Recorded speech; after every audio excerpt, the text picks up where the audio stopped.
हजुर, दशैंमा टीका लगाउँदा भन्ने मन्त्र यहाँले भनिदिनुहुन्थ्यो कि? हस्, धन्यवाद।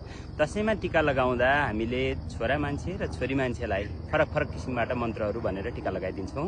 पहिला छोरा मान्छेलाई टीका लगाउँदा भन्ने मन्त्र ओम आयु द्रोणसुते श्रियम दशरथे शत्रुच्छेयम राघवे ऐश्वर्यम नवसे गतिश्च पवने मानञ्च दुर्योधने शौर शान्त नवे बलम हलधरे सत्यञ्च कुन्तीसुते विज्ञानं विदुरे भवतु भवतां कृतिश्च नारायणे जयन्ती मङ्गला काली भद्रकाली कपालिनी दुर्गा क्षमा शिवा धात्री स्वाहा सोदा नमस्तुते जय तुम देवी चामुण्डे जय भूतपहारिणी जय सर्वगता देवी कालरात्रि नमस्तुते या देवी सर्वभूतेषु शक्तिरूपेण संस्थिता नमस्तस्यै नमस्तस्यै नमस्तस्यै नमो नमो वर्मा करोतु दीर्घायु विष्णु करोतु सम्पद हरो हरतु पापानि गात्रं रक्षतु चण्डिका आवाहनं न जानामि समर्पणं